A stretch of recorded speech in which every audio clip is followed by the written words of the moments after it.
So welcome to the final episode of the Cali Chronicles for 2018. We have quite a few tracks here we could discuss, but I'm only going to discuss two of them that were recoveries. The other 6 or 7 tracks were either gunshots where the hunter didn't know or wasn't sure where he hit the deer and found maybe a couple drops of blood or hair to indicate that the deer was hit.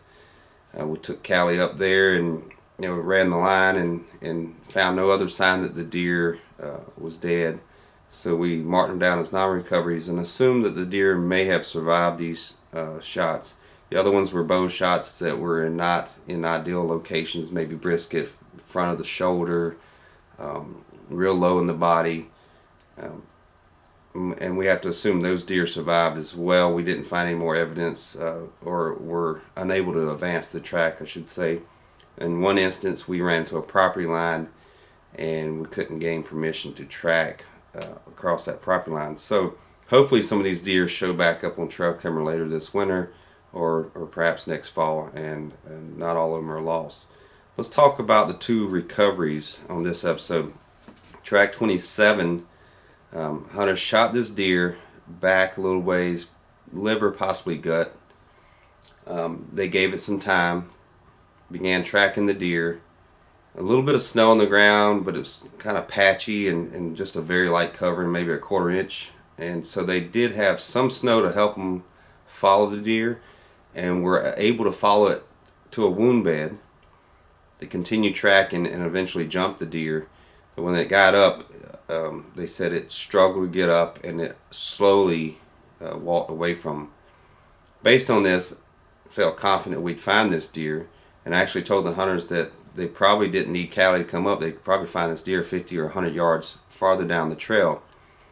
But they wanted Cali up there just as kind of insurance to recover this deer. Based on the location, the access location, I decided to park at the county road and come in from the north in the direction the deer actually traveled, and then began at Last Blood and work Cali back in the direction the deer traveled, instead of traveling the entire half mile, whatever it was, to access from the south.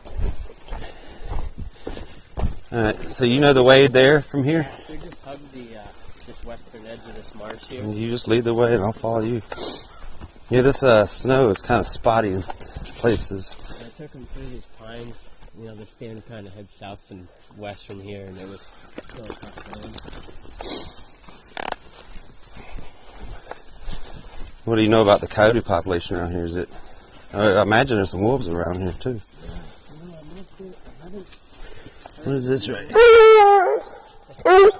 That's a mushroom. Cali. What is it? There was a deer that took off right here. She smells it. She's standing on her back legs. I don't know if she smells it or not, but depending on where the wind's coming from, but she's standing up.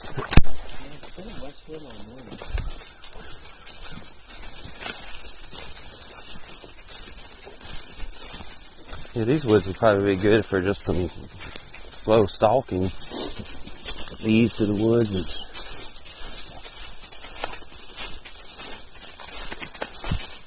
especially a little bit of snow cover, you can see a little easier. Have y'all come in from this way yet?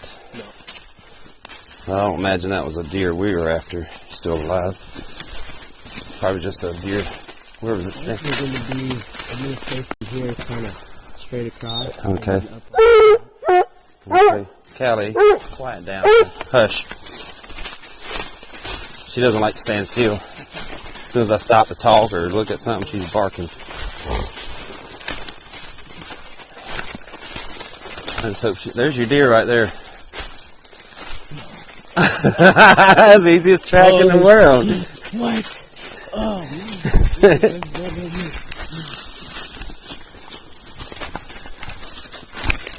I think that's the easiest track I've ever been on. So find it, girl.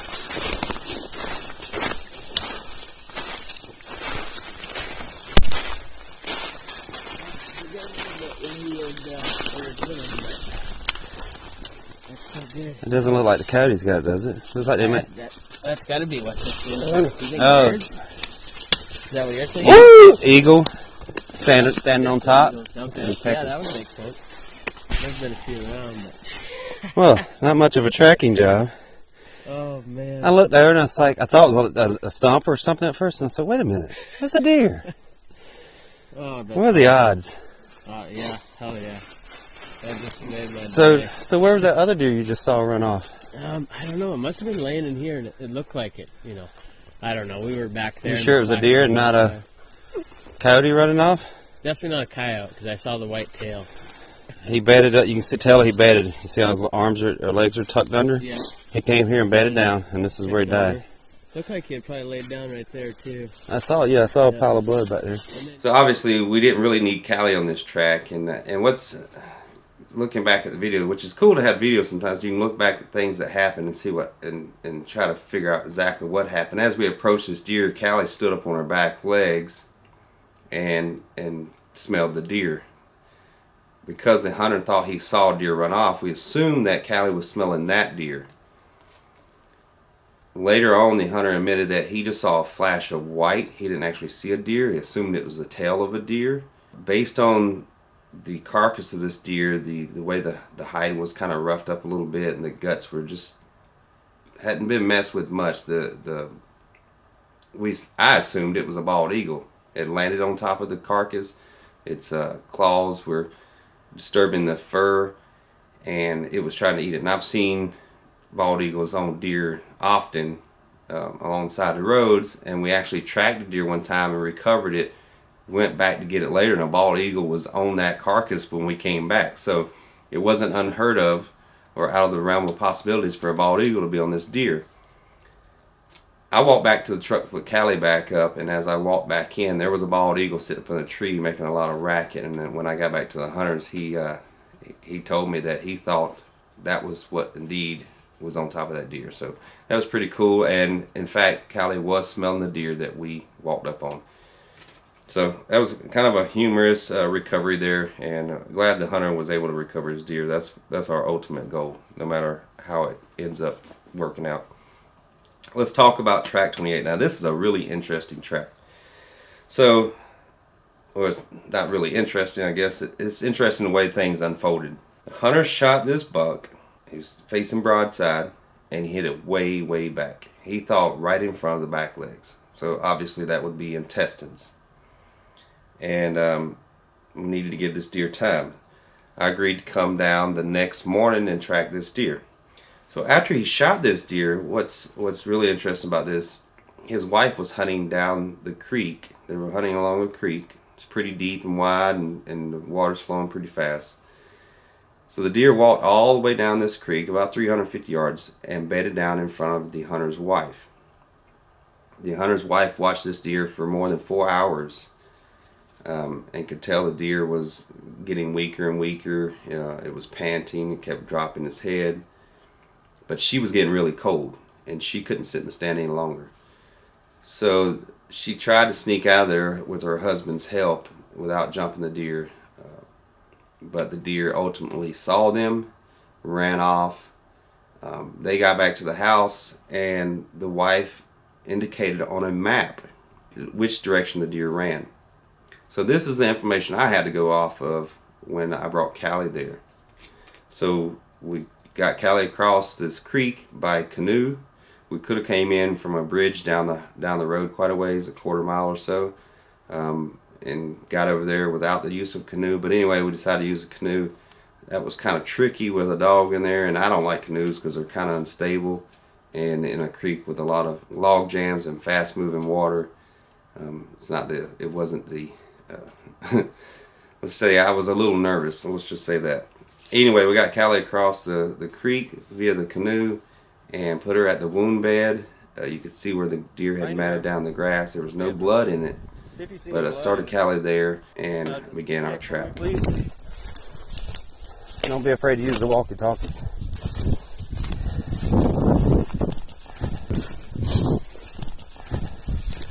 Let's see where she takes me, and then I can always bring her back. If you guys just want to hang back there and look for blood and confirm a bed, and if we don't find it, I'll come back. Yeah, Shane, it doesn't look like there's any blood Okay, that's not a big deal. I mean, gut-shot deer, you're lucky if you find any blood at all. Okay. I'm on my way back now. She basically followed a deer trail. This one right here, girl. Find this one. Find it. Alright, we'll see where she takes me. Just hang back right for now until it gets to the point where we get desperate. Hopefully it don't come to that.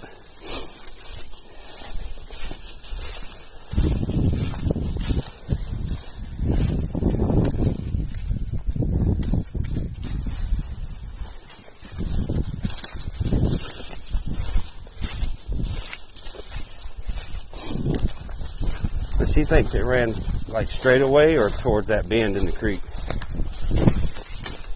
Well, she thought it kind of ran straight back, or to straight back and to the right. There you go. Kind of lost him in the timber back here right away.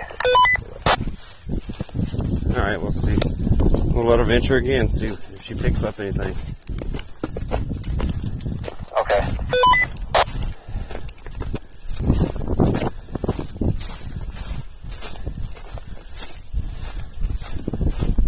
You ready?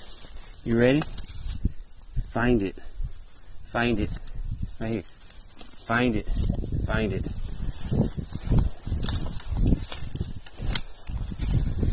Good girl.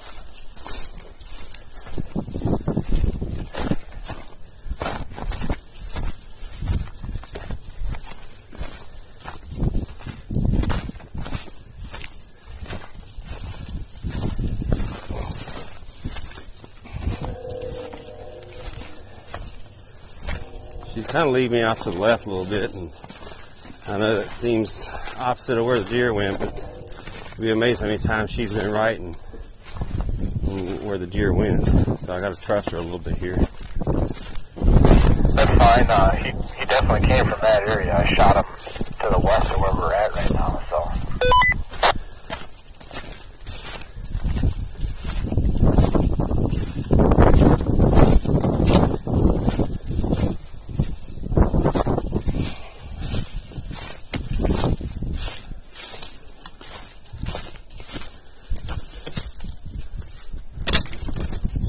She very well could be backtracking him, but I'll just let her go a little bit, and then if I don't see anything, then I'll bring her back, start her again. Okay. She may have cut his track to bring it back to you, because she's turning kind of that way a little bit.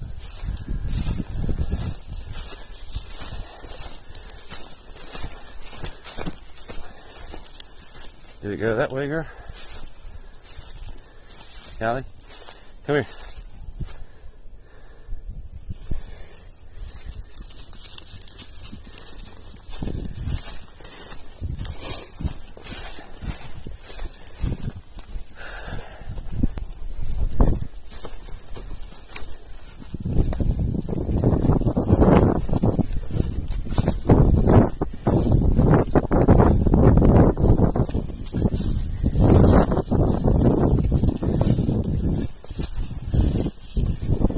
I'm guessing this is the trail he walked over here on.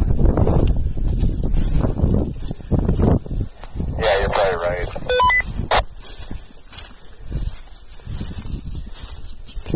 You ready? Find it. Find it.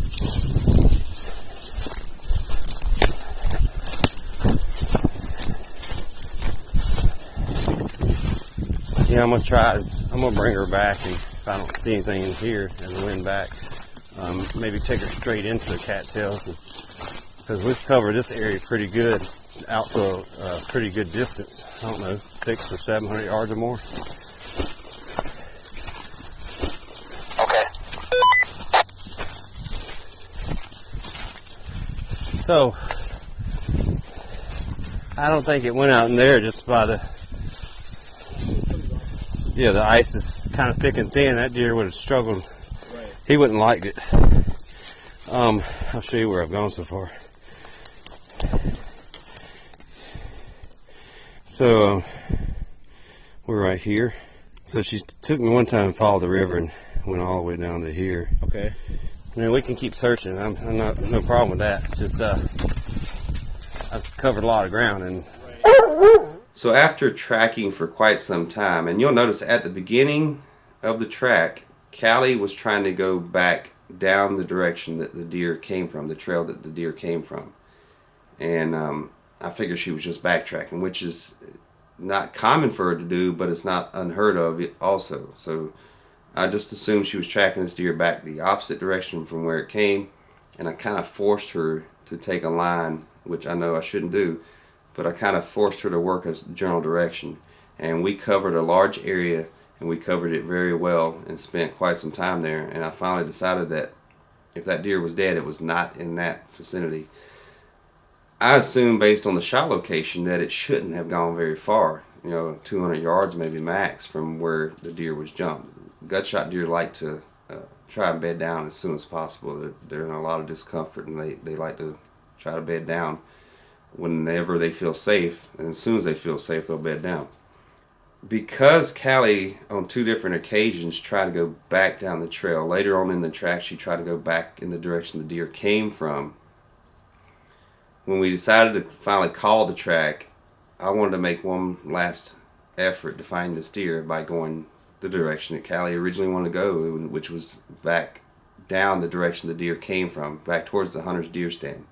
And so that's what we did. The hunter and his friend went back across the creek in the canoe. I was going to walk down the creek towards the bridge and cross there and just kind of scan that direction and let Callie work. And so here's what happened. Just follow the creek and you'll run right into the bridge. You probably got 500 yards. yeah, 500 ain't nothing. I done walked 2 miles, 3 miles already. Come here, girl. All right. Yeah, don't flip yourself over though.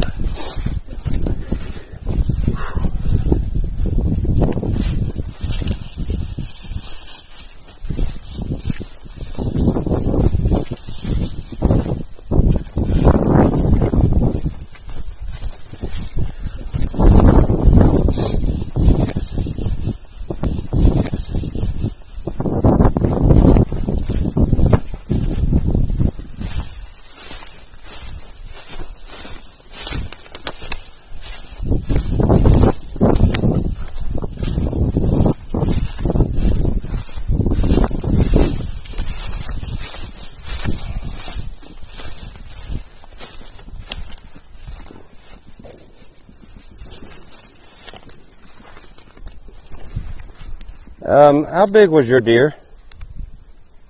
What's that? How big was your deer?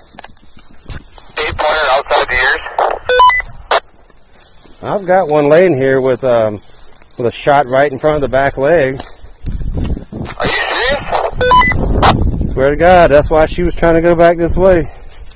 We're on our way.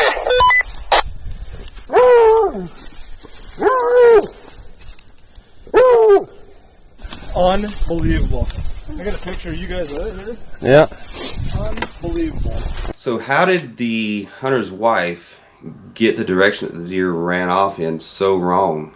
She pointed at indicated on the map rather the direction the deer went. We found the deer in a 90-degree different direction, at least 90 degrees or maybe more. Well, I took the opportunity when I got back across the creek to climb up in her deer stand to take a look, and I'll have some footage there with my cell phone, and you can kind of see the sharp bend in the creek there, a little oxbow there. From her deer stand's perspective, when that deer got up and ran down the creek, it looks like it's just running away from you.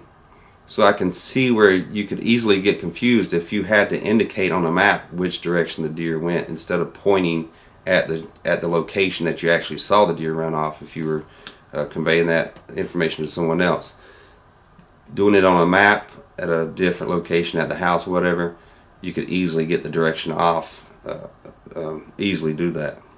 But at any rate, we covered all our bases and covered the area very well, and at the end of the day, Callie got a recovery. So we were very happy about that. So 2 recoveries and several non-recoveries, and that's wrapping up the season here for the Callie Chronicles. I doubt we'll even get another call. I haven't had a call in over a week to do any tracks. We've got snow up here. It's very cold. The gun seasons are over. What few bow hunters are out there, there's just not a lot of hunters out there, and so the number of calls for tracks is extremely low right now, and there's plenty of handlers, other handlers to take those calls. So this wraps up 2018 season of Cali Chronicles. It's time to start thinking about turkey hunting for me. So I hope you guys enjoyed this season, and if you like turkey hunting, stick around. I'll start uploading some content to my YouTube channel, and then this March we'll get some semi-live or near real-time uploads as I travel the country pursuing wild turkeys.